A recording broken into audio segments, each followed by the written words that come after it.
আসসালামু আলাইকুম প্রিয় দর্শক, অন্য মঞ্চের আলাপচারিতায় আপনাদের সকলকে আমন্ত্রণ জানাচ্ছি। আওয়ামী লীগ আতঙ্কে পাগল প্রায় হয়ে পড়েছে ডক্টর ইউনূসের অন্তর্বর্তী সরকার। হত্যার অভিযোগে গণমামলায় শশা আসামি করে শুরুতেই হাস্যকর করে ফেলা হয় মানবতা বিরোধী অপরাধের বিচার, আইন সংশোধন, বিচারক নিয়োগ নিয়েও ওঠে বড় ধরনের প্রশ্ন। নিজেদের ইচ্ছা মাফিক বিচার করতে তাড়াহুড়ো করার কথা স্বীকার করে ইতিমধ্যে হাস্যরসের জন্ম দিয়েছেন চিফ প্রসিকিউটর। সবশেষ বিশ্বের বুকে নজিরবিহীন বিধান আইনে যুক্ত করে কফিনের শেষ ব্রেকটি ঠুকেছে সরকার। সংশোধিত আইনের ফলে চার্জশিটে অভিযুক্ত হলেই শাস্তি ভোগ করতে হবে, অর্থাৎ বিচারকের সামনে যাওয়ার আগেই বিচারের ব্যবস্থা করে ফেলেছে সরকার। এতে শুধু মানবাধিকারের ভয়ঙ্কর লঙ্ঘন নয়, আদালতের কর্তৃত্ব খর্ব করে বিচার বিভাগকে অবমাননা করার সরকারি নজির তৈরি হলো। সেই সঙ্গে প্রশ্ন উঠেছে, আদৌ কি জুলাই হত্যার বিচার করতে চায় সরকার, নাকি একের পর এক তামাশার মাধ্যমে প্রহসনের বিচারের অভিযোগ সুদৃঢ় করার পথেই হাঁটছে তারা? বিস্তারিত জানতে চলুন যাওয়া যাক বিশ্লেষণে।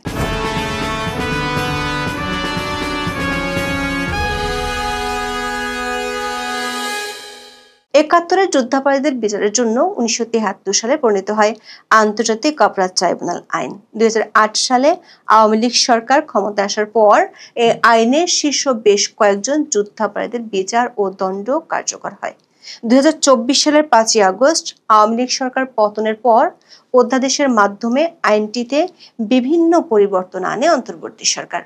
ক্ষমতাচ্যুত আওয়ামী লীগ নেতা ও সমর্থকদের শাস্তি দেওয়ার সুনির্দিষ্ট লক্ষ্যে আনা হয় এসব পরিবর্তন।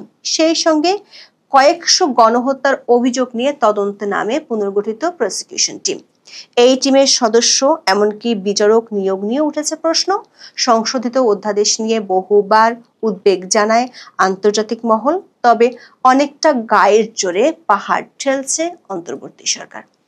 আন্তর্জাতিক অপরাধ ট্রাইব্যুনাল আইন ১৯৭৩ অধিকতর সংশোধন করে গত বছরের ২৪শে নভেম্বর গেজেট প্রকাশ করে আইন, বিচার ও সংসদ বিষয়ক মন্ত্রণালয়। প্রথম দফায় ট্রাইব্যুনাল আইনে রাজনৈতিক দলকে বিচারের আওতায় আনার যে ধারাটি খসড়ায় রাখা হয়েছিল তা বাদ দেওয়া হয়। উপদেষ্টা পরিষদ তখন মনে করেছিল এই বিচারের সঙ্গে অন্য কোনো বিষয়কে জড়ানো ঠিক হবে না। রাজনৈতিক দল বা সংগঠনকে নিষিদ্ধ করার বিষয় যুক্ত করা হলে আইনটিতে প্রশ্নবিদ্ধ করার সুযোগ হবে। তবে কিংস পার্টি এনসিপির আন্দোলনের মুখে ১১ই মে বদলে যায় সরকারের আগের অবস্থান। আইন সংশোধন করে জারি করা হয় নতুন অধ্যাদেশ। এর ফলে ট্রাইব্যুনাল কোনো রাজনৈতিক দল, তার সহযোগী সংগঠন বা সমর্থক গোষ্ঠীকেও শাস্তি দেওয়ার ক্ষমতা পায়। আওয়ামী লীগকে সংগঠন হিসেবে শাস্তি দিতেই আনা হয় এই সংশোধনী। তবে এতেও স্বস্তিতে নেই সরকার। এবার তাই নজিরবিহীন বেআইনি বিধান যোগ করে আইনে আবারও সংশোধনী আনার সিদ্ধান্ত হয়েছে। উপদেষ্টা পরিষদের ৪ সেপ্টেম্বরের বৈঠকে এই সিদ্ধান্ত চূড়ান্ত হয়। প্রধান উপদেষ্টার প্রেস সচিব শফিকুল আলম জানান, এখন থেকে মানবতা বিরোধী অপরাধে অভিযুক্ত কোনো ব্যক্তির বিরুদ্ধে আনুষ্ঠানিক অভিযোগ গঠন করা হলে তিনি আর জনপ্রতিনিধির পদে থাকতে পারবেন না। কেউ সরকারি কোনো পদ বা দায়িত্বে থাকলে সেটি তাৎক্ষণিক হারাবেন। এই বিধান রেখে আন্তর্জাতিক অপরাধ ট্রাইব্যুনাল ১৯৭৩-এর সেকশন ২৩ যুক্ত করা হয়েছে। এই ধারা অনুযায়ী কোনো ব্যক্তির বিরুদ্ধে সেকশন ৯-এর ১-এর অধীনে আনুষ্ঠানিক অভিযোগপত্র দাখিল হওয়া মাত্র তিনি সংসদ সদস্য হিসেবে নির্বাচিত হওয়া বা বহাল থাকার যোগ্যতা হারাবেন। শফিকুল আলম বলেন, একইভাবে অভিযুক্ত ব্যক্তি স্থানীয় সরকার পরিষদ বা প্রতিষ্ঠানের সদস্য, কমিশনার, চেয়ারম্যান, মেয়র বা প্রশাসক হিসেবে নির্বাচিত হওয়া বা বহাল থাকার অযোগ্য হবেন। এমনকি প্রজাতন্ত্রের চাকরিতে নিয়োগ পাওয়া বা অন্য কোনো পাবলিক অফিসে অধিষ্ঠিত হওয়ারও অযোগ্য হবেন। দর্শক, পৃথিবীর বুকে বিচার হওয়ার আগেই শাস্তি দেওয়ার বিধান রেখে আইন প্রণয়নের কোনো নজির নেই। তবে অনেক সম্ভবের দেশে সেটি করে দেখালেন শান্তিতে নোবেল বিজয়ী ডক্টর মোহাম্মদ ইউনূস। আইন সংশোধনের অধ্যাদেশ জারি হলে বিচার হওয়ার আগেই চার্জশিটভুক্ত আসামির বিরুদ্ধে শাস্তি কার্যকর হয়ে যাবে। এর অর্থ হলো ট্রাইব্যুনালের বিচারকের চেয়েও ক্ষমতাধর হয়ে উঠবে তাজুল ইসলামের প্রসিকিউশন টিম।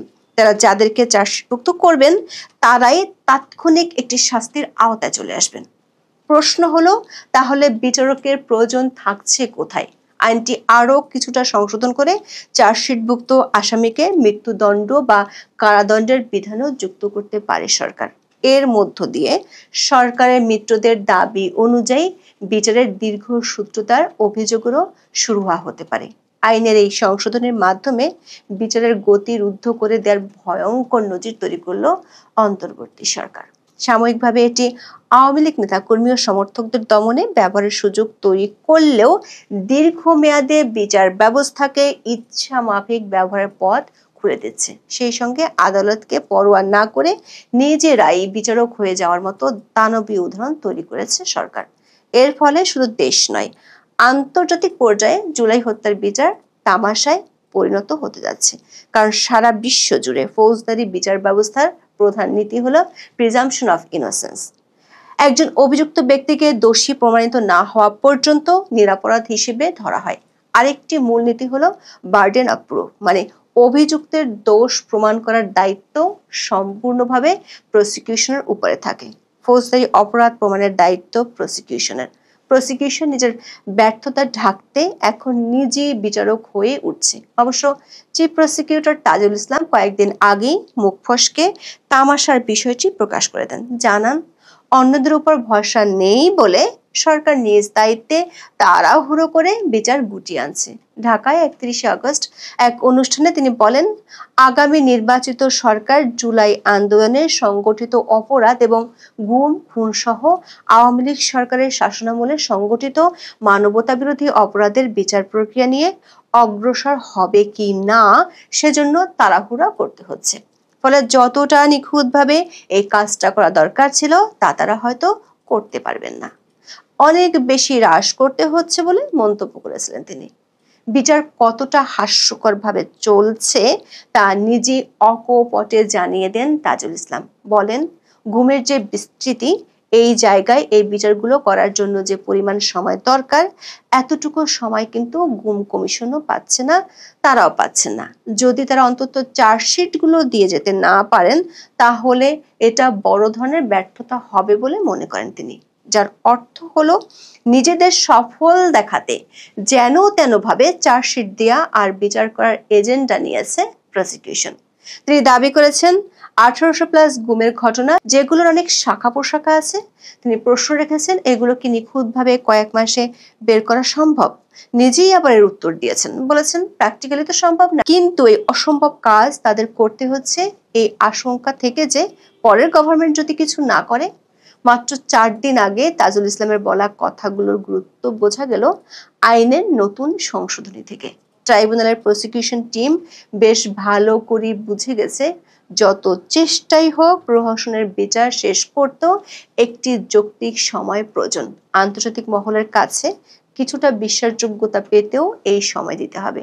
আর সে কারণে অন্তত চার্জশিট দেওয়ার প্রতিশ্রুতি 4 দিন আগে দিয়েছিলেন অতীতের যুদ্ধাপরাধের দায়ে দণ্ডিত জামাত নেতাদের পক্ষে লড়া এই আইনজীবী।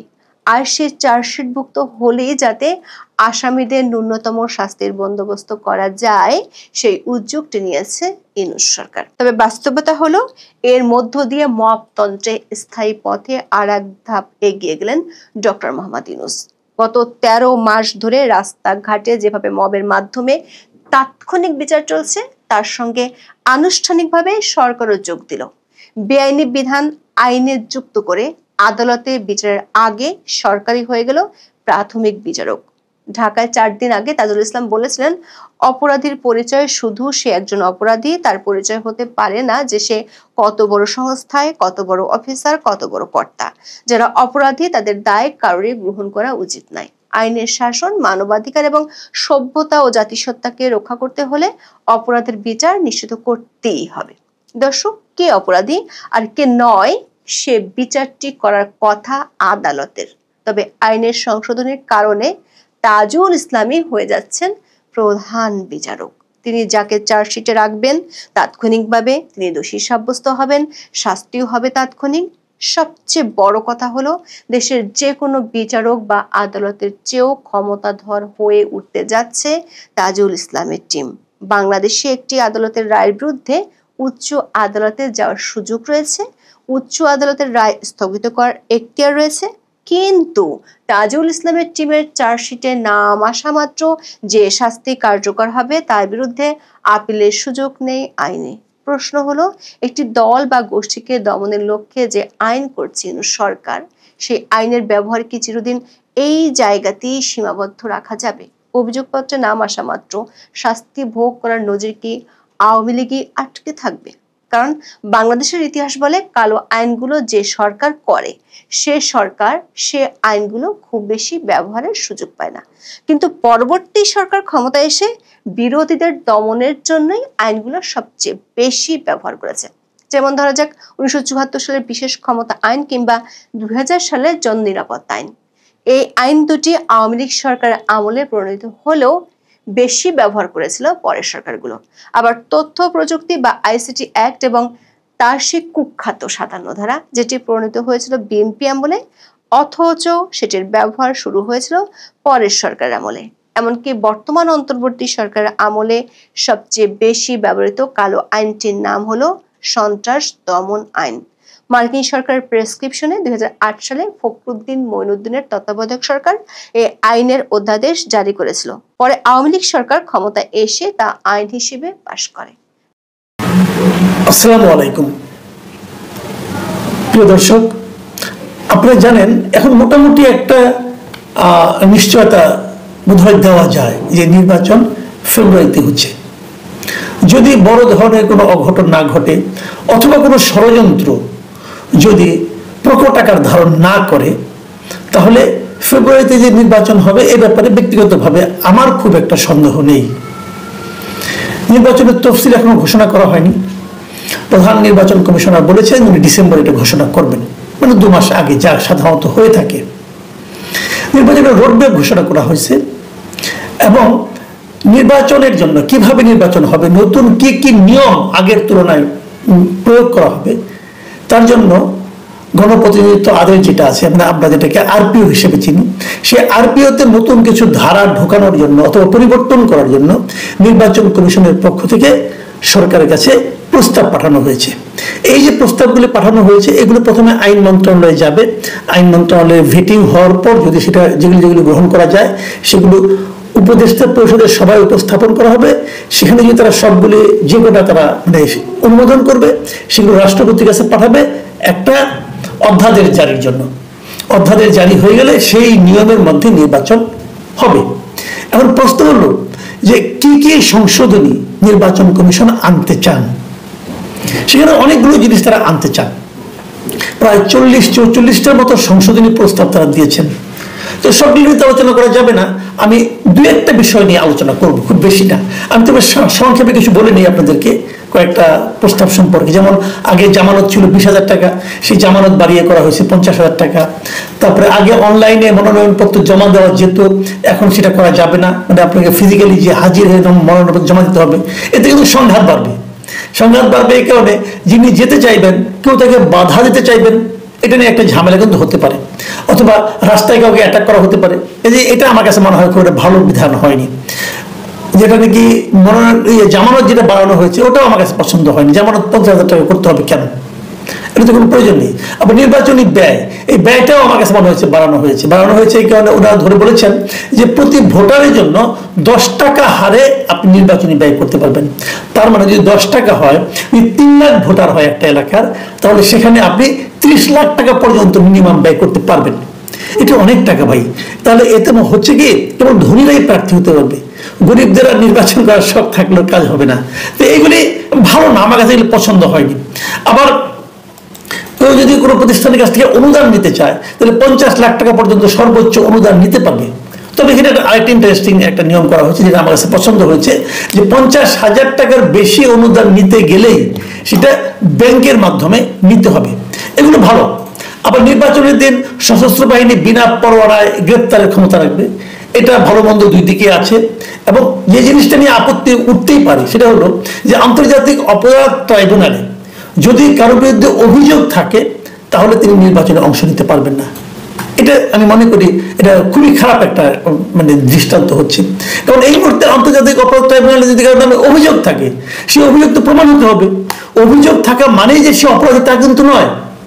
অভিযোগ অনেকের বিরুদ্ধে থাকতে পারে, যদি অভিযোগ থাকা মানে অপরাধী হয় তাহলে তো বিচারের কোনো দরকার পড়ে না, তাহলে তার শাস্তি দিয়ে দিলেই হয়। কাজেই অভিযোগ থাকলেই সে নির্বাচনে অংশ নিতে পারবে না, এই জিনিসটা আমার কাছে মনে হয়েছে যে এটা একদমই একটা মানে মূর্খতা মিশ্রিত একটা সিদ্ধান্ত বলে মনে করি। আবার আরেকটা বলেছে যে ফেরারি আসামিদের নির্বাচনে অযোগ্য ঘোষণা করতে হবে, এটা আমার কাছে মোটামুটি গ্রহণযোগ্য মনে হয়েছে। ফেরারি আসামি বলতে কি, মনে করেন কারোর বিরুদ্ধে অভিযোগ আছে, কোনো মামলা আছে, সেই মামলায় একটা চার্জশিট দিয়েছে পুলিশ চার্জশিট দেওয়ার পর আদালত তাকে হাজির হতে বলেছে কিন্তু সে হাজির হয়নি, তাহলে সে ফেরারি আসামি। এবং সেক্ষেত্রে আবার আদালতকে আবার এই ব্যাপারে পত্রিকা বিজ্ঞাপন দেওয়ার কিছু ধাপ আছে, যে এগুলি ফেরারি আসামি নির্বাচন করার অধিকার থাকা উচিত না, এটা আমিও মনে করি ঠিকই আছে। যেটা নিয়ে আমার সবচেয়ে বেশি আপত্তি, যেটা নিয়ে আমি একটু আলোচনা করব, সেটা হলো গিয়ে যে না ভোট, এই নির্বাচনে না ভোট চালু হবে। আমাদের এখানে কিন্তু একসময় না ভোট ছিল 2008 সালে। 2008 সালের নির্বাচনে না ভোটের একটা প্রচলন ছিল। ওই সময় যিনি ইলেকশন কমিশনার ছিলেন যারা, তারা একটা না ভোটের প্রচলন করেছিলেন। না ভোট হলে এরকম, ধরা যাক একটা ব্যালট পেপারে 10 জন প্রার্থী আছে, তো 10 জন প্রার্থী থাকার পর সেখানে আসলে অপশন থাকবে ভোটারের জন্য 11টা। 10 জন প্রার্থীর জন্য অপশন থাকবে 11টা এরকম যে আপনি 10 জন প্রার্থী যে কোনো একজনকে ভোট দিতে পারেন, কিংবা যদি আপনি এদের কাউকেই ভোট দিতে না চান তাহলে সবার নিচে একটা অপশন থাকবে, সেটা হলো না ভোট। মানে আমি এই উপরের একজনকেও ভোট দিতে চাই না, না ভোট। এটাকে অনেকে বলা হয় নোটা ভোট। নোটা ভোট মানে কি, যে নান অফ দ্য অ্যাবভ, উপরে যারা আছে তাদের কাউকে আমি ভোট দিতে চাই না, সেটা হলো নোটা ভোট। এই নোটা ভোট পৃথিবীর অনেক দেশে আছে, কিন্তু পার্শ্ববর্তী ভারতে আছে, আর্জেন্টিনায় আছে, বেলজিয়ামে, Bulgaria, Colombia, France, Greece, Indonesia, Netherlands, Norway, Peru, Spain, এই সমস্ত দেশে কিন্তু আর অনেক দেশ, এই দেশগুলোতে নোটা ভোটের অপশনটা আছে। মানে আমি এদের কাউকেই পছন্দ করি না। আমাদের এখানে না ভোটের অপশন রাখা হয়েছে, ইলেকশন কমিশন এই ধরনের প্রস্তাব দিয়েছেন, কিন্তু এটা বড় অদ্ভুত কেন, ওনারা বলেছেন যদি কোনো একটা আসনে একজন মাত্র প্রার্থী থাকে, মানে যিনি বিনা প্রতিদ্বন্দ্বিতা নির্বাচিত হতে চাচ্ছেন, এরকম যদি হয় তবে সেক্ষেত্রে একটা না ভোট অপশন থাকবে। যদি একজন থাকে এবং সেই না ভোট যদি বিজয়ী হয় তাহলে নির্বাচনটা বাতিল হবে। এই যে পদ্ধতিটা, না ভোটের এমন উদ্ভট পদ্ধতি সারা দুনিয়ার কোথাও আছে বলে আমার জানা নাই। এই কারণে যে ওনারা, আমি বুঝতে পেরেছি ব্যাপারটা ওনারা কেন রেখেছেন। ওনারা এই অপশনটা মাথায় রেখেছেন 2014 নির্বাচনকে মাথায় রেখে। আপনাদের মনে আছে 2014 সালে আওয়ামী লীগ প্রায় 150-এর বেশি, মানে 153টা আসনে কিন্তু তারা বিনা প্রতিদ্বন্দ্বিতায় নির্বাচিত হয়েছিল, কেউ প্রার্থী হয়নি। আওয়ামী লীগ ওখানে কোনো নির্বাচন ভোট ছাড়াই তারা ইলেক্টেড হয়ে গিয়েছিল, কিন্তু মানে জনগণের মতামতের দরকার পড়েনি। ওইটাকে মাথায় রেখে সম্ভবত ওনারা করেছেন, মানে ওরকম যারা বিনা প্রতিদ্বন্দ্বিতায় কেউ নির্বাচিত না হতে পারে। আমি বুঝি না এই জ্ঞানী লোকদের ব্যাপারটা, যে ওনারা যে এত জ্ঞানী। 2014 কথা মাথায় রেখেছেন, 2024 কথা মাথায় ছিল না আমাদের। 2024 তো অন্য কোনো রাজনৈতিক দল অংশ নেয়নি। তখন আওয়ামী লীগ কি করেছিল, তখন আওয়ামী লীগ নিজের দলেরই একাধিক প্রার্থীকে দাঁড় করিয়ে দিয়েছিল, যেটাকে আমরা আমি এবং দামি নির্বাচন বলি। তাহলে এরা তো পদ্ধতিটা পেয়ে গেছে। যদি কেউ দেখে যে আমার বিনা প্রতিদ্বন্দ্বিতা নির্বাচিত হওয়ার মতো অবস্থা দাঁড়াচ্ছে, তখন সে কি করবে, তার বাড়ির কোনো চাকর বাকরকে বলবে তুমি দাঁড়ায় যাও, তাহলে 2 জন প্রার্থী হয়ে গেল। তাহলে এই না ভোটের ব্যবহারটা কোথায়? এই না ভোটের ব্যবহার কোথাও থাকবে না। হয়তো একটা নিয়ম করেছে, এবং হাস্যকর না ভোট, পৃথিবীতে এরকম হাস্যকর না ভোট আর কোথাও নাই। এই নির্বাচন কমিশনার যারা হয়েছেন ওনাদের আসলে নির্বাচন কমিশন হওয়ার মতো কোনো অভিজ্ঞতা নাই। সচিব পেচিব ছিলেন আগে, এখন অবসর জীবনযাপন করছিলেন, ধরে এনে নির্বাচন কমিশনার বানাই দেওয়া হয়েছে।